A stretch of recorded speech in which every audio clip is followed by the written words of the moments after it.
Buldhana urban bank के बारे में फैल रही आर्थिक अफवाहों को लेकर बैंक संस्थापक अध्यक्ष राधेश्याम चांडक ने मीडिया से बातचीत की और कहा कि बैंक की आर्थिक स्थिति बेहद मजबूत, स्थिर और सुरक्षित है और जमाकर्ता की राशि भी सुरक्षित है।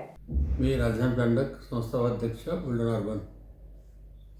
गेल्या 2 दिवसापासून मराठवाड्यातील काही शाखांवर सोनं तारण कर्ज सोडवण्यासाठी काही सभासद गर्दी करत आहेत।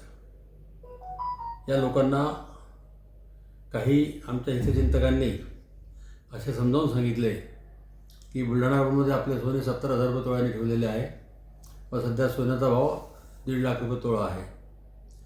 बुलढाणा अर्बन तुमचं सगळं सोनं विकणार आहे, त्यामुळे तुमचं सोनं तुम्ही सोडून घ्या।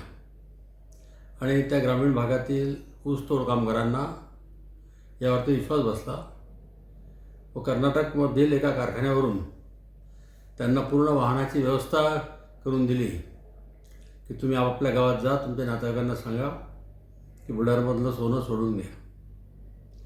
मराठवाड्यामध्ये प्रत्येक शाखेवर जितकं डिपॉझिट आहे त्यापेक्षा डबल गोल्ड लोन आहे। म्हणजे आमचे स्वतःचेच त्या ठिकाणी जवळपास 400 कोटी रुपये अटकलेले आहेत। त्यामुळे कोणीही म्हणजे डिस्टर्ब होण्याचं कारण नाही, कारण की आम्ही आपलं संस्था इतकी मोठी आहे की ना आम्ही आपलं सोनं विकणार आहे आणि काहीच नाही। आपण ते तारण ठेवलेलं सोनं आहे, आपण केव्हाही नेऊ शकता। संस्थेची आर्थिक परिस्थिती अतिशय उत्तम आहे। आज 4,000 कोटीची कॅश लिक्विडिटी आपल्याकडे आहे। 3,000 रुपयाचं मालमत्ता संस्थेची आहे।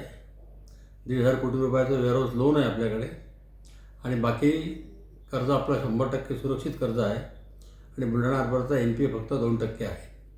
त्यामुळे सभासदांनी विनाकारण घाई करून अशा प्रकार करू नये, त्यामध्ये आपले नुकसान होईल, संस्थेचे नुकसान होईल। माझी सगळ्यांना एकदा कळकळीची विनंती आहे की आपण सगळ्याच गोष्टीचा गंभीर विचार करावा, बुलढाणा अर्बनची आर्थिक स्थिती बघावी आणि नंतरच काय तो योग्य निर्णय घ्यावा।